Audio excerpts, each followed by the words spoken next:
Assalamualaikum warahmatullahi wabarakatuh. Innal hamdalillah wassalatu wassalamu ala Rasulillah wa ala alihi wa sahbihi wa man tabi'ahum bi ihsan ila yaumil qiyamah. Alhamdulillah pada kesempatan pagi kali ini Allah memperjumpakan kita pada majelis ilmu walaupun secara online, tetapi tidak ada tempat kita bersyukur kecuali adalah kepada Allah Subhanahu wa taala. Kemarin kita menyampaikan sesungguhnya pusaran manusia di dalam pusaran ilmu ada 3. Ada yang mereka menjadi orang yang dilindungi oleh Allah ketika dia senantiasa mendatangi majelis ilmu. Ada yang kedua, ada orang yang malu untuk datang ke majelis ilmu, Allah pun akhirnya malu kepadanya. Dan yang ketiga, ada orang yang berpaling dari majelis ilmu sampai Allah pun berpaling darinya. Tentunya kita bersyukur apabila kita termasuk orang-orang yang diberikan oleh Allah kebaikan. Salah satu makna kebaikan adalah kecintaan kita kepada ilmu. Iman itu beririsan dengan kecintaan kepada ilmu, sebagaimana kecintaan kepada ilmu beririsan dengan amal solih, dan amal solih itu beririsan dengan sikap istiqomah kita pada kehidupan.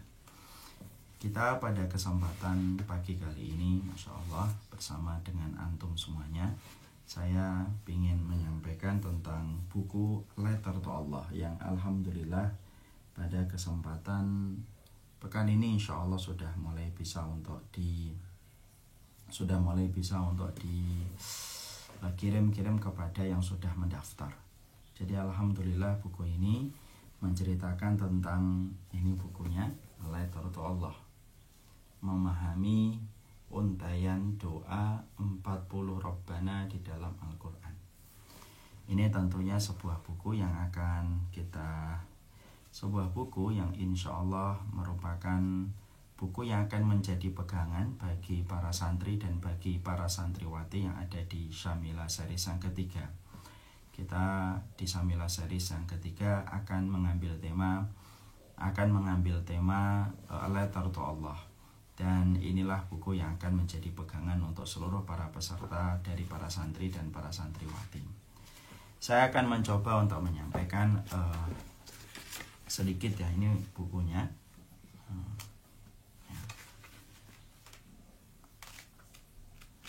Saya akan mencoba menyampaikan.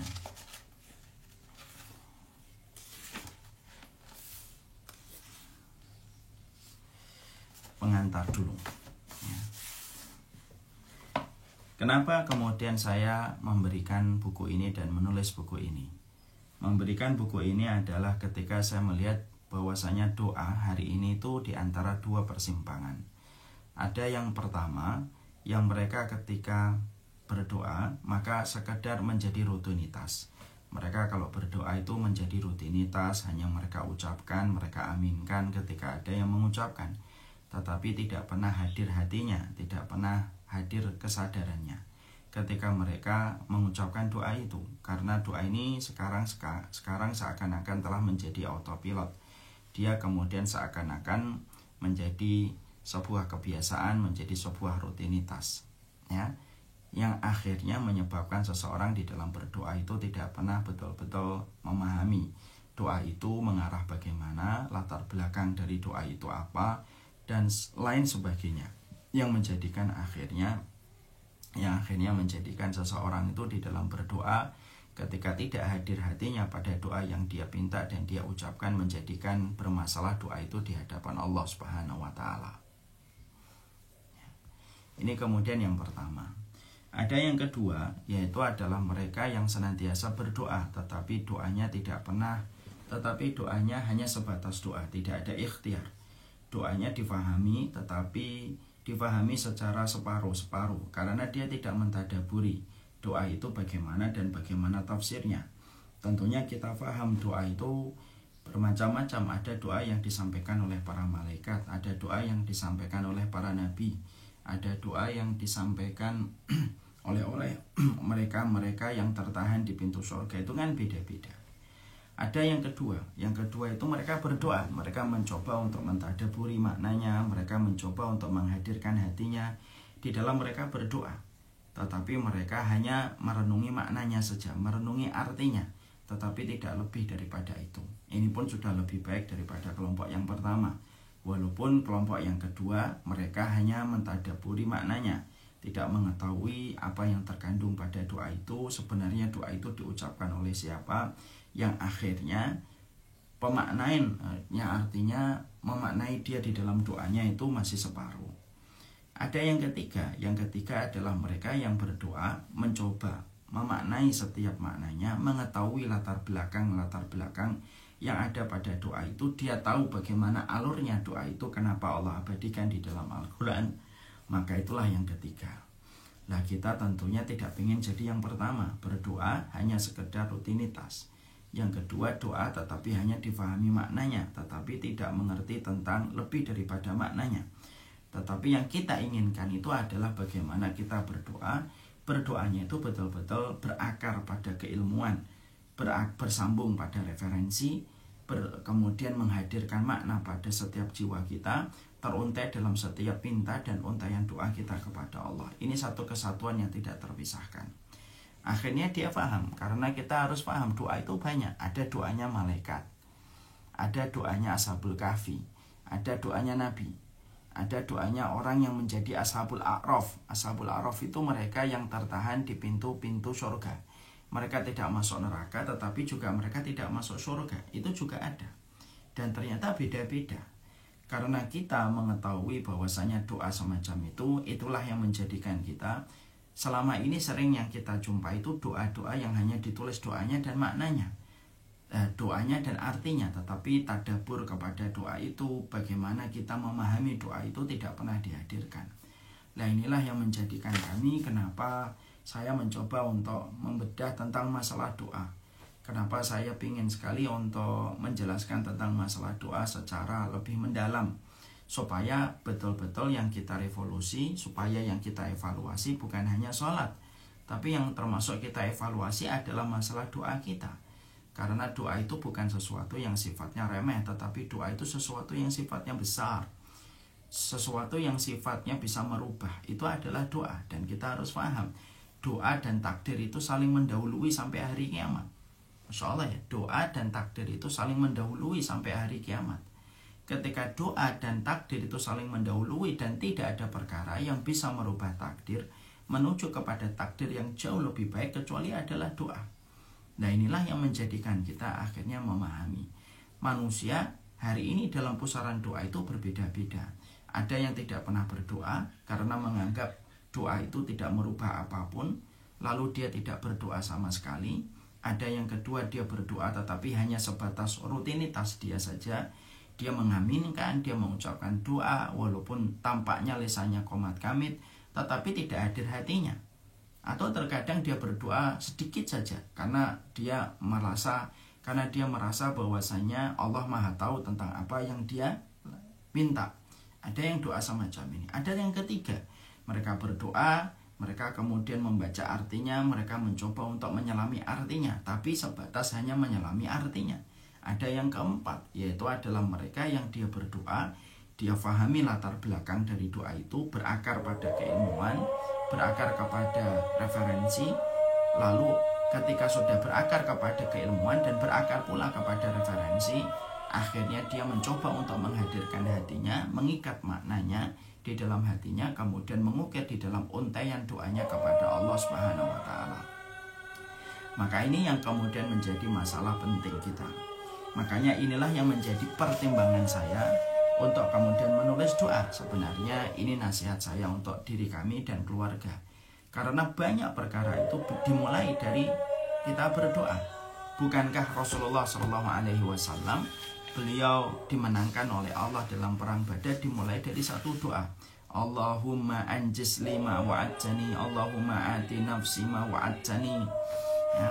Allahumma intuhlika hadhil isabah min ahli islam la tu'bad fil ardi. Nabi Rasulullah SAW itu ketika beliau sebelum perang Badar, ada salah satu doanya beliau yang sangat terkenal. Ya Allah, berikanlah apa yang engkau janjikan. Ya Allah, berikanlah kepada kami apa yang engkau janjikan kepada kami. Dan kemudian kalaulah kelompok ini tidak kemudian mendapatkan kemenangan, engkau tidak disembah di atas muka bumi. Masya Allah. Doa itu diucapkan oleh Rasulullah SAW dengan penuh keyakinan. dengan hati yang dihadirkan, pikiran yang juga ditundukkan, karena mengetahui arti dari setiap doa ketika dipanjatkan kepada Allah. Dan ternyata Masya Allah, ketika doa itu dipanjatkan oleh Rasulullah, Allah memberikan kemenangan kepada Rasulullah SAW. Allah memberikan kemenangan kepada para sahabat dimulai dari satu doa. Makanya kalau kita melihat, tidak ada orang di atas muka bumi ini yang mereka menjadi pahlawan, mereka mampu memberikan hal yang terbaik kecuali mereka berdoa. Doa itu kekuatan. Makanya kita selalu teringat apa yang pernah disampaikan oleh Umar bin Khattab. Umar bin Khattab, Masya Allah, beliau mengatakan, Inni la ahmilu hammal ijabah wa innama ahmilu hammad doa. Sesungguhnya aku tidak pernah khawatir apakah doaku dikabulkan oleh Allah ataukah tidak. Tetapi yang lebih aku khawatirkan adalah ketika aku tidak mendapatkan hidayah untuk terus berdoa. Masya Allah ya. Jadi seorang Umar bin Khattab itu lebih mengkhawatirkan kalau dirinya tidak pernah mampu untuk menghadirkan doa. Makanya doa itu merupakan bagian dari indikator keimanan orang kepada Allah Subhanahu wa Ta'ala. Semakin dia paham tentang Allah, semakin dia akan berdoa kepada Allah. Sebagaimana keyakinan seorang anak. Anak itu kalau dia yakin kepada orang tuanya, dia tidak pernah ragu untuk meminta. Dia tidak pernah ragu untuk berharap kepada orang tuanya ketika dia masih kecil. Dia melihat es krim, maka dia akan meminta es krim. Ketika dia melihat makanan, maka dia akan meminta makanan. Kalau dia melewati toko mainan, maka dia akan meminta toko mainan. Kenapa? Dia yakin. Kenapa dia meminta? Karena dia yakin orang tuanya bisa mewujudkan apa yang dia minta. Ya, makanya doa itu bukan hanya sekedar masalah pahala dan dosa. Doa itu bukan hanya sekedar permintaan, tetapi doa itu merupakan bagian untuk menegaskan betapa Allah itu mampu mengabulkan setiap apapun yang kita minta. Dan Allah mengukur keimanan setiap manusia, diukurnya dari setiap doa yang dia panjatkan. Ya, makanya kita merenungkan, wa inni la ahmilu hammal ijabah.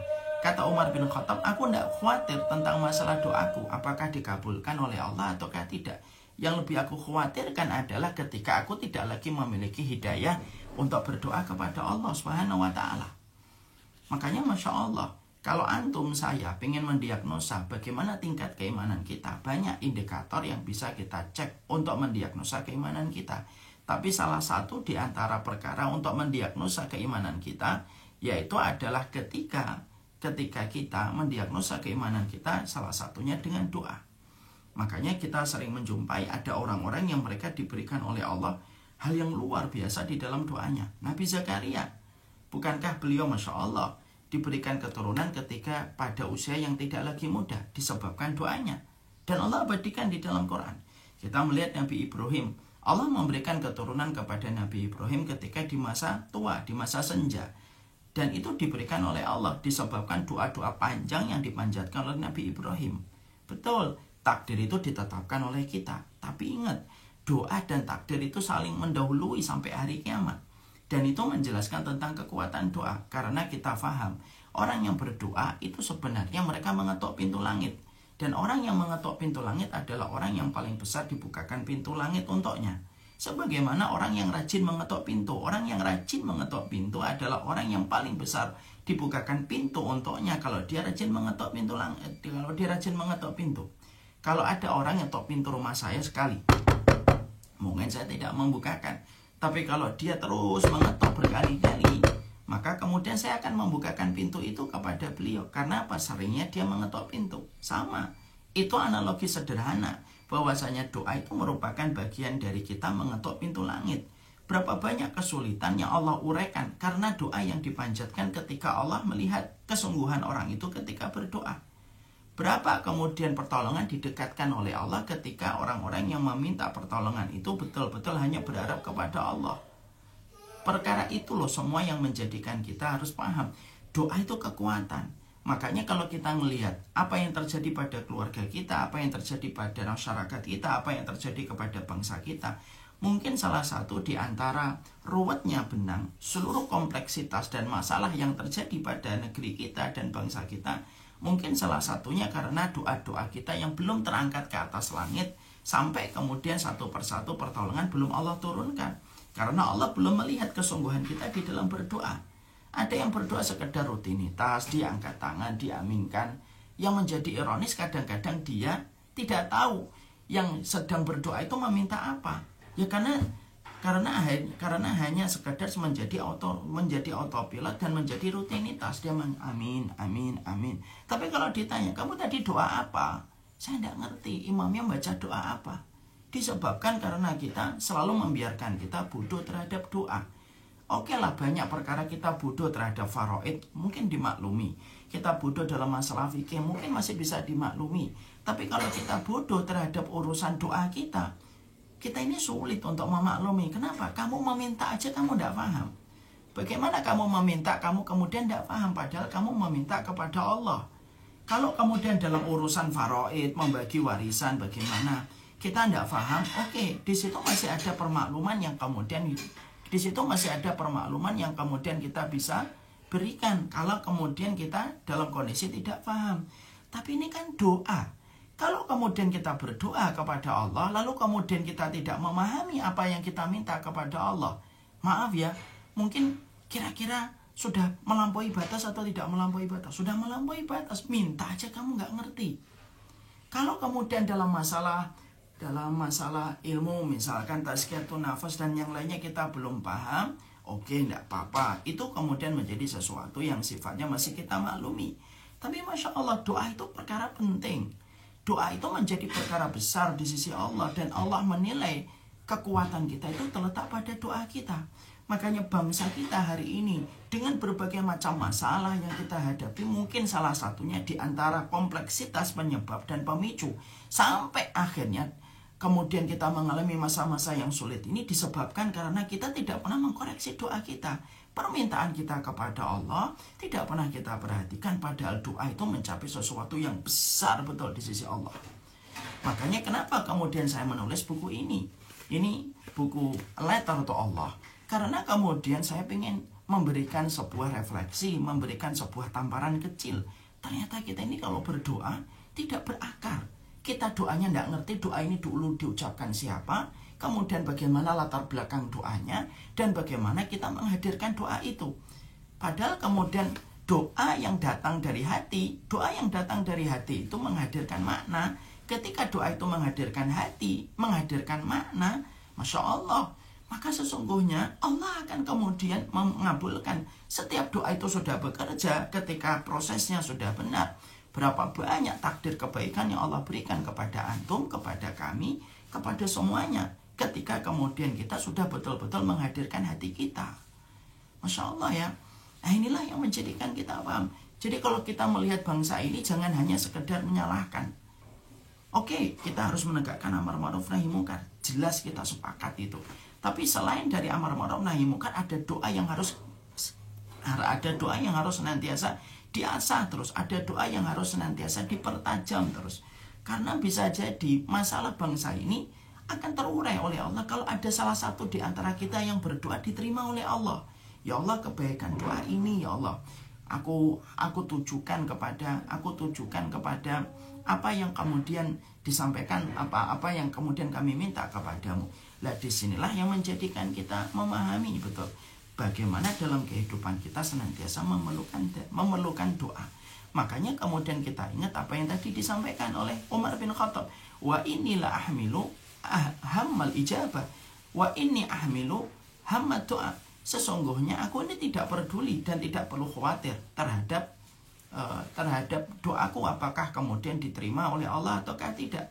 Yang lebih aku khawatirkan itu adalah ketika aku tidak mendapatkan hidayah untuk berdoa.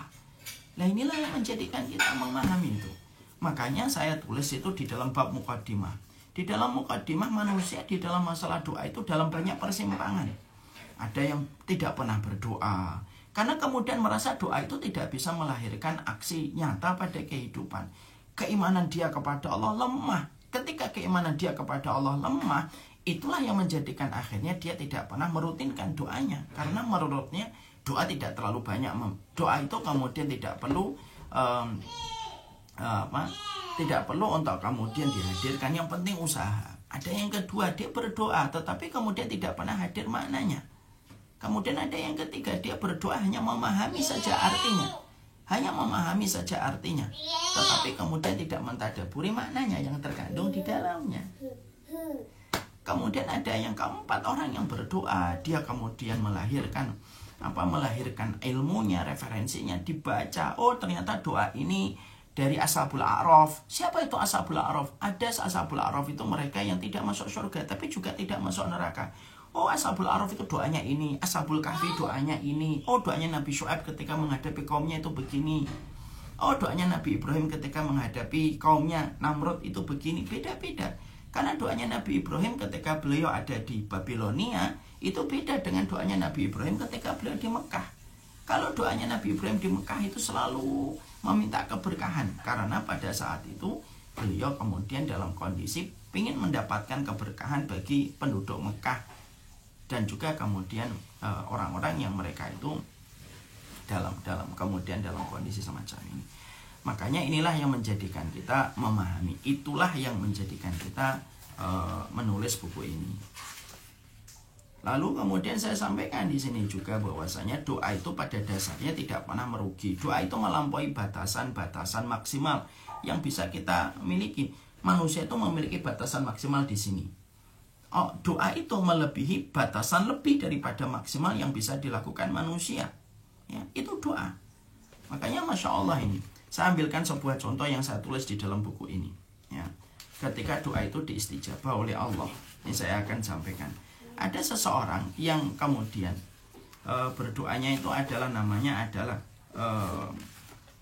saya tuliskan di sini sebuah ini. Saya bacakan ya. Ada kisah Abu Bakar Muhammad bin Dawud. Nih, di dalam buku nanti halaman ke-38.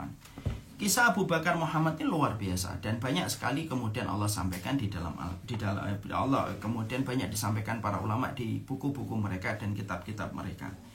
Abu Bakar bin Muhammad itu pernah Abu Bakar Muhammad bin Dawud ini pernah memberikan tumpangan kepada seseorang laki-laki.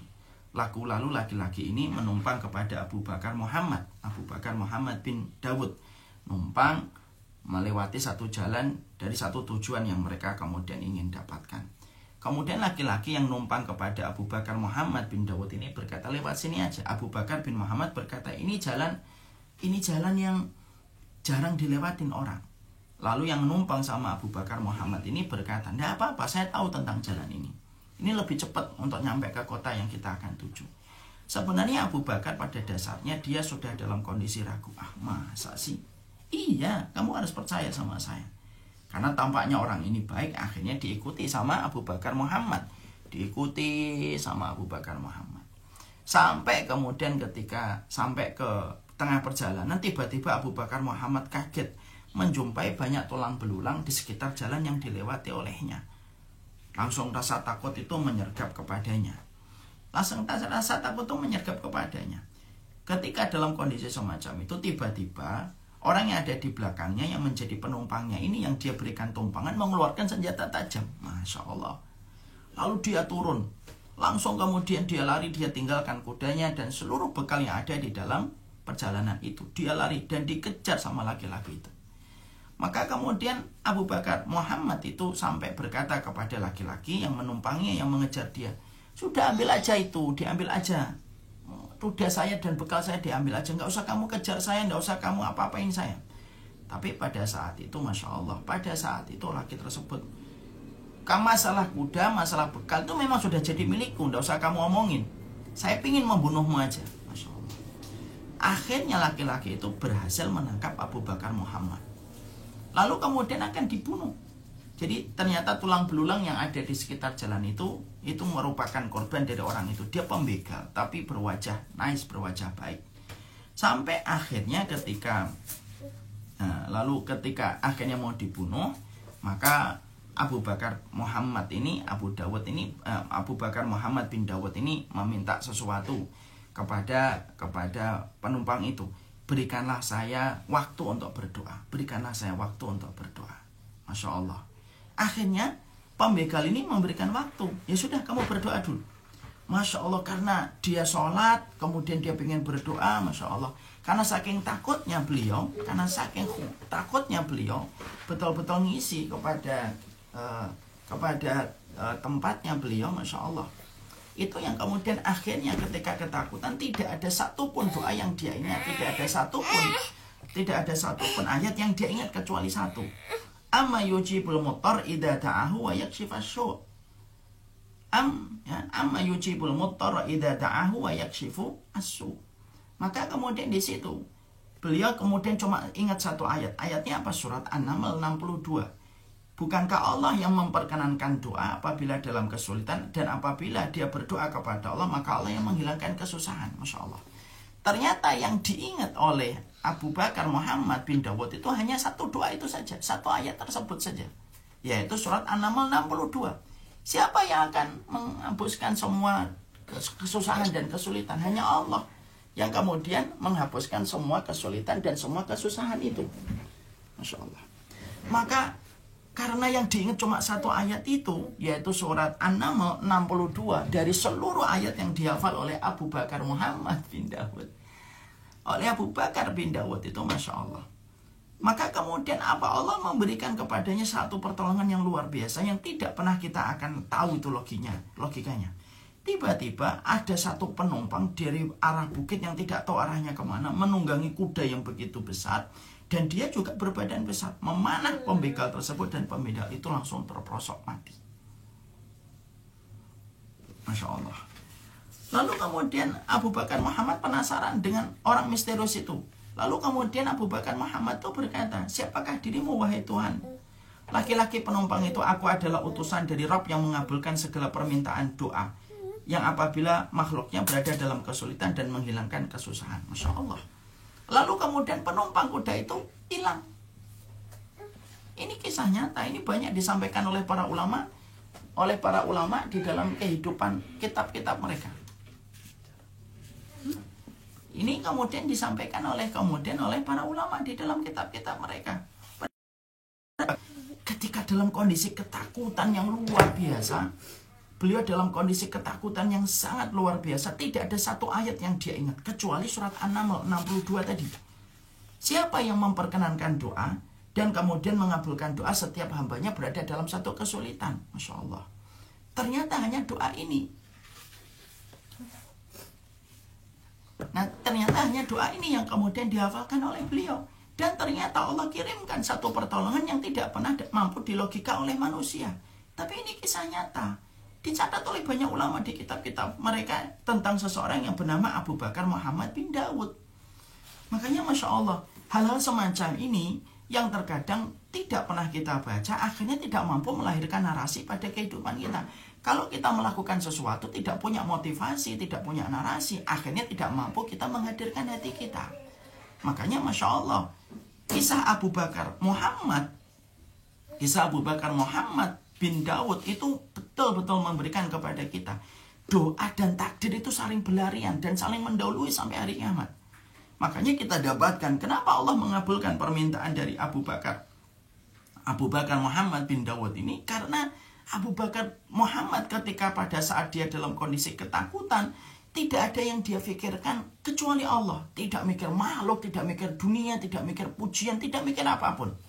Ketika dia betul-betul berdoa menghadirkan hatinya kepada Allah, Allah memberikan pertolongan yang tidak pernah diduga oleh siapapun. Sampai ketika orang misterius itu ditanya sama Abu Bakar bin Muhammad, kamu ini siapa? Kok tiba-tiba datang dari lereng yang tinggi, tiba-tiba kemudian kamu bisa memanah orang itu dan orang itu mati padahal dia hendak membunuhku? Jawaban dari tamu misterius itu adalah, saya adalah utusan dari Rabb yang selalu mengabulkan setiap permohonan dan menghapuskan setiap kesulitan dan setiap kesusahan. Ya, ini tentang Abu Bakar Muhammad. Makanya Masya Allah, karena banyak sekali perkara-perkara yang sering sekali kita lewat dalam kehidupan kita berdoa, ini loh yang menjadikan kita harus tahu betul. Bukan hanya sholat saja yang kemudian kita harus khusyuk, tapi di dalam doa kita pun harus khusyuk. Makanya kenapa Syamilah seri sang ketiga, maka kemudian kami Syamilah seri sang ketiga ini kemudian kami hadirkan, yaitu Letter to Allah, bukunya juga ini bukunya ya, Letter to Allah. Maka sesungguhnya karena kita ini penting untuk merevolusi doa kita. Kita ini penting banget untuk kemudian kita memperhatikan kembali doa kita. Karena Masya Allah ya, sebuah ayat yang hanya dihafalkan oleh seorang Abu Bakar Muhammad ketika dia berada pada ketakutan yang luar biasa. Ketika dia berada pada ketakutan yang luar biasa, Masya Allah, ketakutan itulah yang menjadikan seorang Abu Bakar Muhammad itu dikabulkan oleh Allah Subhanahu wa ta'ala permohonan doanya beliau. Dan kita belajar betul dari ini. Jadi mungkin masalah-masalah yang kita dapatkan di negara kita, masalah bangsa kita, masalah keluarga kita, karena kita tidak pernah menghadirkan hati kita. Ketika kita berdoa, kita ke-distract dengan banyak hal. Kita kepikiran ini, kita kepikiran itu. Akhirnya doa itu tidak pernah melewati kerongkongan kita, tidak pernah melewati batasan rambut kepala kita. Tapi ketika berdoa itu betul-betul Masya Allah, doa itu kita ucapkan dengan kemantapan, maka kemudian kita belajar dari kisahnya Abu Bakar Muhammad. Dia hanya berdua antara beliau dengan pembegalnya. Dia dan pembegalnya. Dia dan pembegalnya saja. Masya Allah. Dia dan pembegal, lalu dia pembegalnya itu kemudian hendak membunuhnya.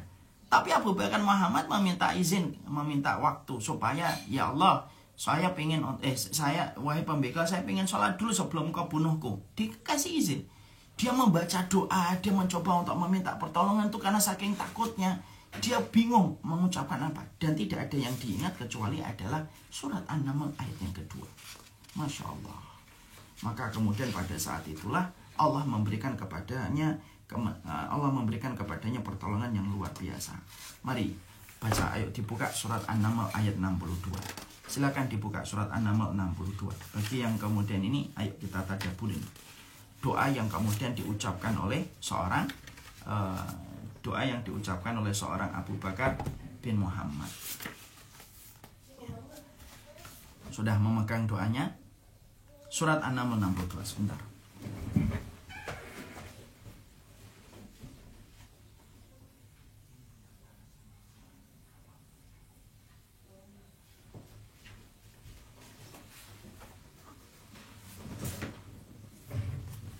Mari kemudian kita baca. Ini doa yang dihafalkan oleh Abu Bakar Muhammad bin Dawud, ya. Dan bagaimana Allah menurunkan pertolongan malaikat kepada Abu Bakar Muhammad ketika betul-betul tidak ada antara dirinya dengan pembegal tersebut. Amma yujibul muttarra idza da'ah wa yakshifus su'. Yang diingat oleh Abu Bakar Muhammad, surat An-Naml 62. Bukankah Allah yang memperkenankan setiap doa yang berada dalam kesulitan apabila hamba itu berdoa kepada Allah dan menghilangkan kesusahan? Masya Allah. Dan itu akhirnya Allah turunkan malaikat langit. Allah turunkan dalam wujud sebagai pengendara kuda yang begitu gagah. Dan dia membunuh pembegal itu yang sebelumnya, beberapa menit sebelumnya akan membunuh Abu Bakar Muhammad bin Dawud. Masya Allah. Nah, ini salah satu kisah yang saya sampaikan di dalam buku ini. Jadi buku ini saya sampaikan kisah itu supaya memberikan narasi kekuatan dalam kehidupan kita, supaya kemudian kita faham, supaya kita mengerti betul betapa luar biasanya tentang masalah doa dalam kehidupan kita. Nah, inilah yang menjadikan kita memahami betul. Nah, di antara perkara yang kita harus mengerti, doa itu melampaui batasan maksimal kehidupan kita. Ya, maka doa itu, Masya Allah, doa itu menjadi satu masalah besar dalam kehidupan kita. Dalam kehidupan kita ketika kita menjadi hambanya Allah. Salah satu perkara yang harus kita evaluasi, salah satu perkara yang harus kita revolusi, yaitu adalah bagaimana kita senantiasa berdoa kepada Allah Subhanahu wa Ta'ala. Itulah yang menjadikan kita, kenapa saya mengkhususkan untuk menulis buku ini.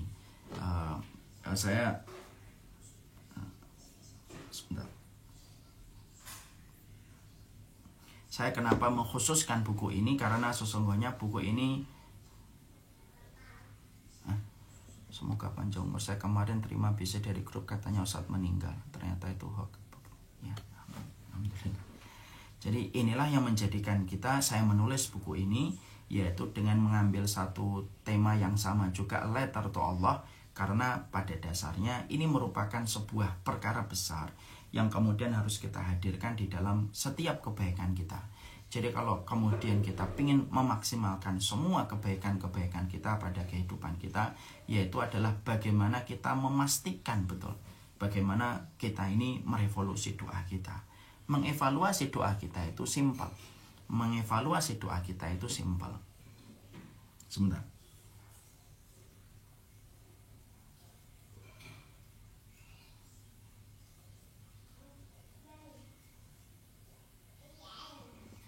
Mengevaluasi doa kita ini kemudian simpel, yaitu adalah bagaimana kita menghadirkan hati kita. Harus difahami ilmunya, harus kemudian difahami latar belakangnya, harus difahami bagaimana siapa yang mengucapkan. Oke lah, kalau kita tidak mengerti tentang masalah fikih ibadah, kita bisa maklumi lah. Mungkin masih banyak yang harus kemudian dipahami. Kalau kemudian kita belum memahami tentang masalah, kalau kemudian kita belum memahami tentang masalah kalau kita belum memahami tentang masalah warisan, oke lah, itu merupakan salah satu perkara yang masih bisa kita maklumi. Tapi Masya Allah, kalau kemudian kita dalam kondisi tidak memahami doa itu sesuatu yang sifatnya Masya Allah, semoga kita ini harus memahami bahwasanya ini merupakan perkara besar yang kita harus hadirkan dalam kehidupan kita. Pahami doa, karena doa itu sebab kebaikan yang banyak. Fahami doa, karena doa itu merupakan bagian dari ikhtiar pertama sebelum kita ingin menyelesaikan satu persatu masalah di dalam keluarga kita, di dalam kemudian di dalam bangsa kita, itu dimulai dari doa yang kita panjatkan kepada Allah Subhanahu wa taala. Saya masih ingat betul ada salah satu jamaah saya yang beliau itu berkata begini, saya ini pernah satu waktu kemudian saya bertengkar hebat dengan istri saya. Kemudian biasanya saya itu ke kafe, saya kemudian selancar, kemudian surfing di internet dengan luar biasa. Pada saat itu entah saya habis mendengarkan kajian antum, saya kemudian ingat bahwasanya antum pernah bercerita Rasulullah SAW itu ketika beliau dalam kondisi banyak masalah, ketika ada gesekan dengan istri-istrinya, maka Rasulullah itu ke masjid. Saya tuh akhirnya ke masjid, Masya Allah, kata beliau. Saya akhirnya ke masjid, Ustaz. Karena saya baru saja beberapa hari sebelumnya, saya mendengar antum bahwasanya Nabi ketika ada masalah dengan keluarga, sampai 1 bulan ketika istrinya meminta tambahan nafkah, maka kan Rasulullah saat itu gesekan. Yang dilakukan oleh Rasulullah itu adalah ke masjid. Saya akhirnya ke masjid, Ustaz. Saya sholat sunnah mutlak 2 rakaat. Kemudian saya berdoa, ya Allah. Saya kemudian mengatakan kepada Allah, ya Allah, Engkaulah yang menggenggam hati istriku. Ya Allah, Engkaulah yang membolak-balikkan hati istriku. Ya Allah, aku minta kebaikan yang Engkau berikan kepada istriku, dan aku berlindung dari keburukan yang Engkau berikan kepada istriku. Masya Allah. Biasanya, kemudian beliau cerita, biasanya istri saya itu paling anti minta maaf, Ustaz. Paling nggak mau dia minta maaf. Dari semenjak kami nikah. Dan saya tuh selalu tahu bahwasanya selalu saya minta maaf duluan. Tapi kenapa ya pada saat itu saya tuh betul-betul lagi susah-susahnya minta maaf sama dia. Karena saya tahu dia salah. Akhirnya saya diamkan, saya sholat aja. Setengah hari saya di masjid. Tiba-tiba masuk WA. Cekling gitu. Dari istri saya. Dia berkata, Mas di mana? Gitu. Jangan lama-lama perginya. Yuk pulang yuk. Saya mohon maaf atas apa yang saya ucapkan. Masya Allah. Ternyata luar biasa yang kemudian terjadi. Nah disitulah kita paham. Doa dan takdir itu saling mendahului. Doa dan takdir itu saling berlarian untuk kemudian memberikan yang terbaik. Maka inilah yang menjadikan kita harus paham. Kenapa kita akhirnya membahas a letter to Allah? Karena kita ini banyak yang ketika berdoa, satu, kita tidak pernah menempatkan doa itu penting. Ini kelompok yang pertama. Akhirnya jarang berdoa. Ada yang kedua, berdoa tapi rutinitas saja. Kadang-kadang amin, amin, amin, amin. Tapi tidak paham artinya apa. Ada yang ketiga, dia kemudian berdoa tetapi hanya memaknai saja artinya, tapi tidak memahami dan mentadaburi bagaimana latar belakangnya dan lain sebagainya. Ada yang keempat, mentadaburi maknanya, mengetahui latar belakangnya, mengikat hatinya pada referensi, mengikat hatinya pada ilmu, terlisan pada untaian doa yang dia ucapkan. Nah, maka inilah yang menjadi alasan. Ini bukunya Mas sudah datang. Ini ada Mas Sigit yang ngurusin. Beliau yang ngurusin penjualan. Mas Sigit ini keluarga besar Syamila. Beliau sudah datang. Ini ada yang nanya, ini siapa kok muncul? Ini Mas Sigit, keluarga besar Syamila. Kami, beliau Ustaz itu cetakan nomor 1 ya Ustaz? Kenapa? Cetakan nomor 1 ya? Iya, ini sebenarnya buku ini cetakan nomor 1 ya. Makanya Masya Allah masih dibuka PO dan Alhamdulillah bisa untuk membantu referensi kita Insya Allah. Bagaimana mendapatkan bukunya Mas? Mbok masih PO? Alhamdulillah masih PO sampai tanggal 17 Ustaz. Iya. Kalau mau PO Terus gimana Mas? PO-nya itu ada di bit.ly garis Bisa miring. ditulis nggak? Boleh saya tulis ya. Ya. Jadi bit.ly iya. garis miring Syamila Official Store. Ya. Bagi yang kemudian belum mendaftar letter to Allah silahkan mengikuti. Yang pesan tidak bisa satu pesan gitu, tapi harus lewat registrasinya karena supaya memudahkan. Iya. Ini udah ada 800 yang membeli Ustaz. Sudah 800 pembelian. Ya. Pembelian hanya melalui link tersebut. Mohon maaf untuk yang pembelian melalui WhatsApp, mungkin nanti saat PO sudah selesai baru kita terima yang lewat WhatsApp Ustaz. Oke, insya Allah semoga Allah memudahkan. Ya. Ya itu yang kemudian ini terus ini juga alhamdulillah ini sudah pada daftar, sudah pada ini. Kalau yang daftar udah 3.000 berapa Ustaz? 3.300 ya? 3.300 sudah alhamdulillah. Iya. Ini maaf nih. Harga bukunya selama masa PO itu 100.000. Insya Allah sekitar 300 plus 380 kalau saya nggak salah jumlah halamannya. Jumlah halamannya? Iya, halamannya. Iya. Berapa Mas? 380. Iya, 380. Karena ada foto-fotonya Mas Sigit juga di sini, Masya Allah. Masya Allah. Bukunya. Fotonya beliau di setiap doa itu ada fotonya beliau. Oh, divider doa ya Ustaz? Iya, di setiap apa namanya, di setiap ininya ya. Pembatas atas setiap doa. Iya. Insya Allah bukunya harganya 100.000 untuk harga PO Insya Allah. Nanti kalau setelah PO harganya 125 Ustaz. Setelah PO 125 ya? Iya. Terus bukunya ini dalam bentuk soft cover ya? Iya, soft cover ya Mas ya. Iya, supaya lebih menghemat nilai jualnya Ustaz kalau soft cover. Iya. Tapi nanti kemungkinan besar kemungkinan besar insya Allah apa itu ada hardcovernya. Buat para pecinta buku biasanya tuh pinginnya hardcover Ustaz. Iya, Masya Allah. Iya, tim yang harga nggak masalah, nanti kita akan buatkan. Insya Allah.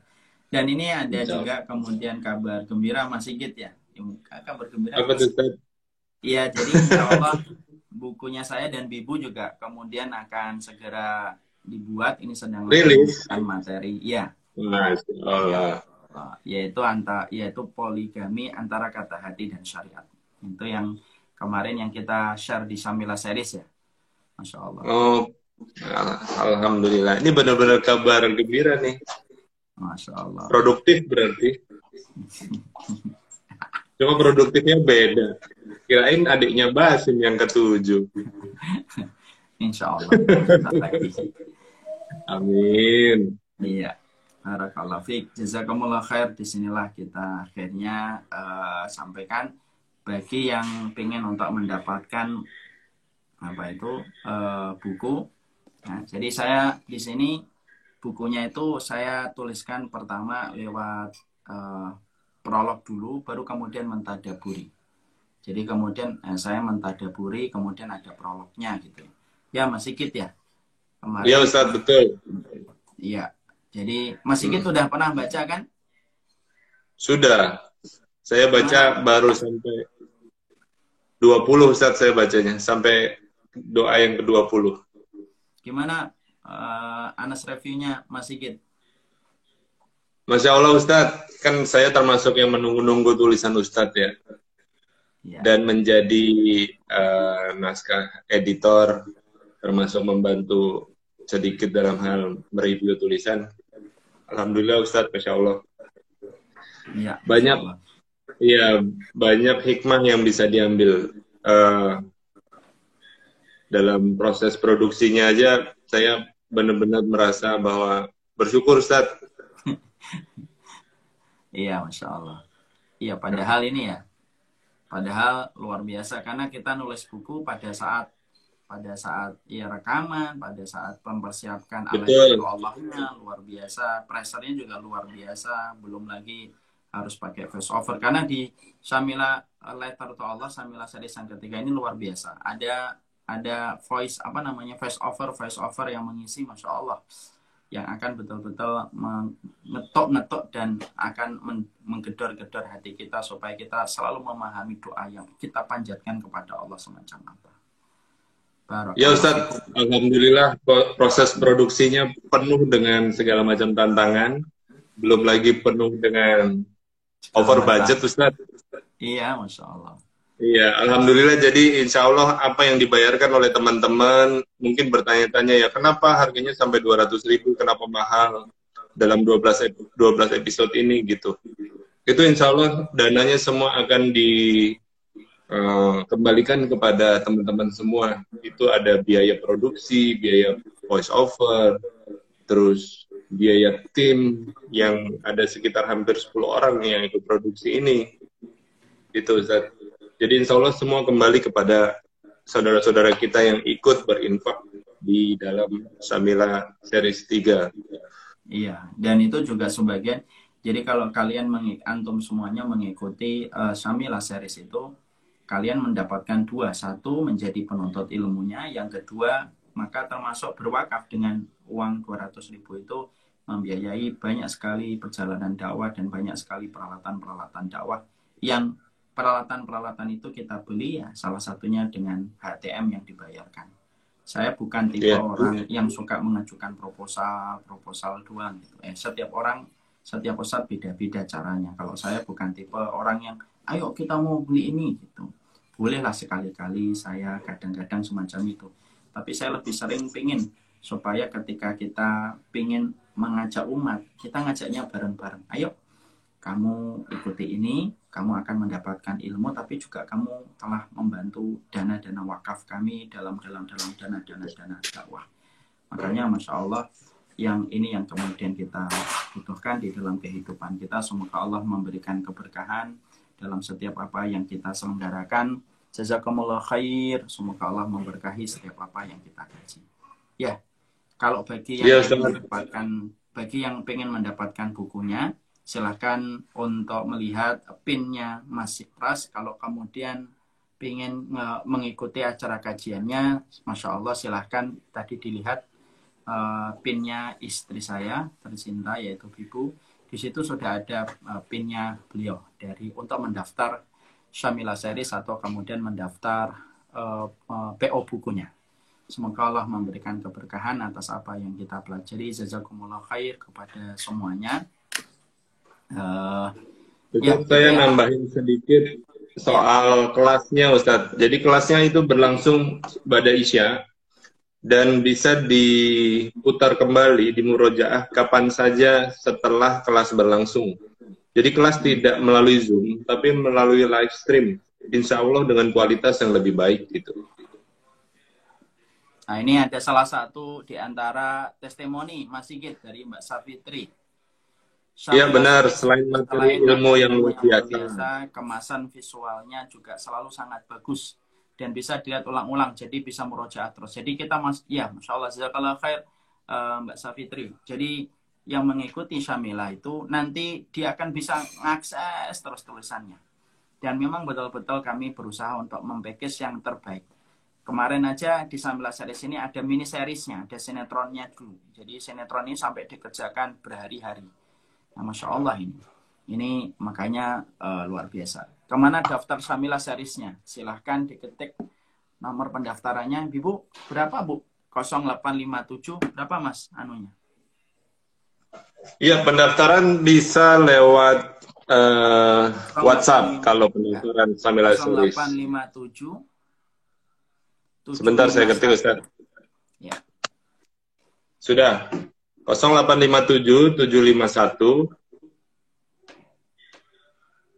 557. Ya.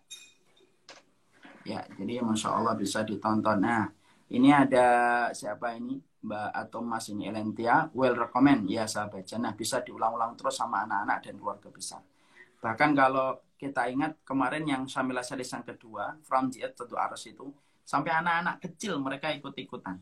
Sampai anak-anak kecil mereka ikut-ikutan. Ya, Mas ya. Iya, Ustaz. Dan Jadi insya Allah boleh melakukan nobar seperti biasanya Ustadz. Jadi bayar 200.000 itu bisa ditonton satu kelurahan juga boleh Ustadz. satu kabupaten boleh. Boleh juga Ustadz. Wah, presiden Sama kita Bapak Bapak Presiden Jokowi. mau nonton juga boleh Ustadz. Ya, Bapak Presiden kalau nonton alhamdulillah banget nih, Masya Allah. Iya.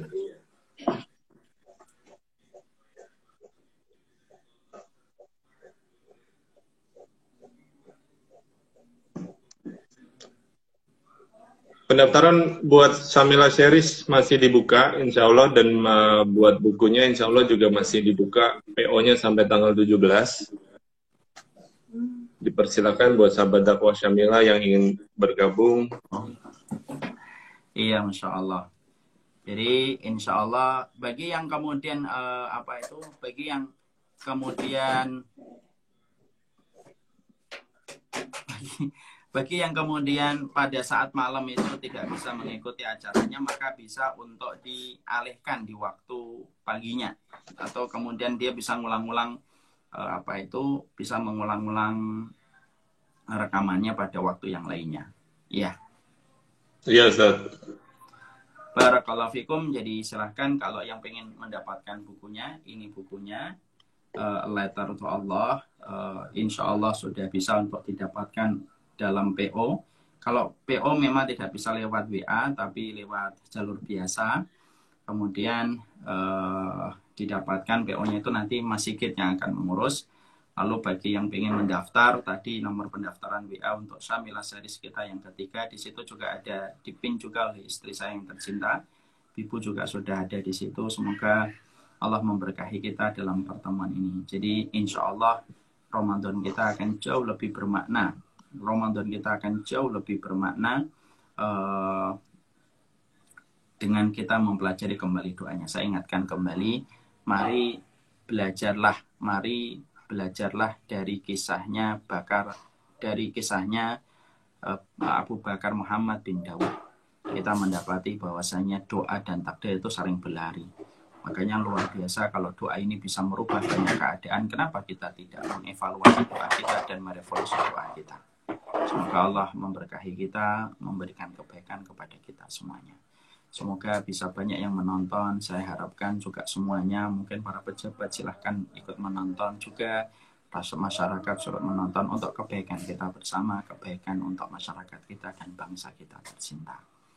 Wassalamualaikum warahmatullahi wabarakatuh. Walhamdulillahirabbil alamin.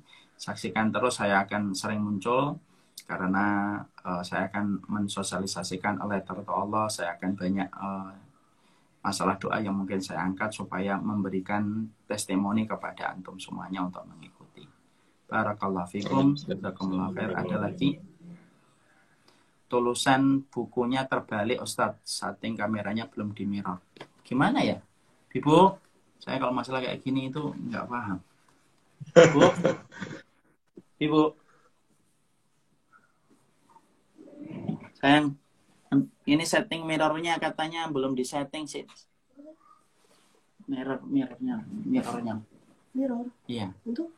Supaya ini nggak terbalik tulisannya di sini. Emang bisa disetting? Oh, emang bisa disetting? Nggak tahu Ustaz. Dari sini. Oh gitu. Oh gitu. Dibalik. Oh ini dibalik. Oh iya. Oh gitu maksudnya. Oh, I see. Ya. Ya itu bukunya. Ini bukunya. Ini fotonya dari Mas Sigit. Di mana? Alhamdulillah. Ini di mana ya Mas? Yang ini Mas? Di Turki Ustadz. Istanbulnya ya? Iya di Istanbul, di salah satu masjid di Istanbul. Oh Masya Allah. Itu emang ada orang berdoa atau? Ini Hawari ya? Yang berdoa? Talent itu talent. Oh, talent. Katanya Hawari. Itu Mas Mario itu. Hawariun ya? Mario. Oh Mario, Masya Allah. Iya. Iya nih. Coba ini ada contoh lagi. Iya. Awas Bu. Sini aja Bu. Ini misalkan kayak gini ya. Setiap di doa misalkan doa Robbana. Ya, ini ada ini. Kalau ini kan Madinah ya Mas ya? Iya Ustadz. Iya. Iya, insya Allah. Ustadz, sering-sering sosialisasi tentang Alita, bagus banget. Insya Allah Ibu doakan kami supaya bisa senantiasa untuk sosialisasi. Yarhamukallah. Yarhamukallah. Istri saya sudah bersin-bersin, berarti ini Mau jalan pagi berarti Ustadz. iya, mau jalan pagi. Awas Bu. Udah. Maka Masya Allah, silahkan memiliki bukunya. Barakallahu fikum, jazakumullah khair. Kemungkinan besar kita akan sering untuk live IG. Kalau enggak di waktu pagi, habis maghrib atau habis isya. Pada 3 waktu itu saja. Pastikan hidupkan notifikasinya supaya supaya kemudian bisa mendapatkan informasi yang bermanfaat, saling sharing terhadap ilmu. Senang sekali menjadi keluarga antum semuanya, menjadi keluarga di antara keramaian umat. Pastinya saya yakin orang yang menyaksikan video-video kita adalah orang yang telah memberikan kepercayaannya kepada kita. Saya mengucapkan, saya atas nama keluarga bersama dengan Ibu mengucapkan jazakumullah khair sekali atas semua apresiasi, atas semua perkara yang kalian telah berikan, antum semuanya telah berikan kepada kami. Pastinya kalian itu menjadi lingkaran-lingkaran jamaah kami itu karena mencintai kami. Sebagaimana itu pula kami sangat berusaha untuk mencintai umat kami sesuai dengan kemampuan kami. Memang merangkul semuanya memang susah dan mungkin mustahil. Yang bisa kami lakukan adalah mendoakan semoga kalian semuanya dalam kondisi diberkahi oleh Allah Subhanahu wa taala. Saya mencintai antum karena Allah. Makanya tagline-nya itu adalah menjadi keluarga di antara keramaian umat. Kenapa tagline saya semacam itu? Karena saya ingin sekali bahwasanya keluarga ini, bahwasanya umat ini itu menjadi keluarga. Nah, tentunya kalau sudah jadi keluarga kan nggak ringan ya. Ada konsekuensi, ada komitmen, ada kewajiban yang harus kita perhatikan. Semoga Allah memberikan keberkahan. Jazakumullah khair untuk semuanya. Jazakumullah khair Mas Sigit. Pastikan kalau pengen dapat bukunya, Sikpras. Nah, itu beliau yang akan ngurusin. Kemudian juga bisa membantu pula untuk pendaftaran letter to Allah. Ya, barakallahu fikum. Kalau nanti dilihat di feed kita tuh sebenarnya sudah sering gitu. Jadi lebih sering untuk membaca. Barakallahu fiik, jazakumullah khair. Assalamualaikum warahmatullahi wabarakatuh. Waalaikumsalam warahmatullahi wabarakatuh.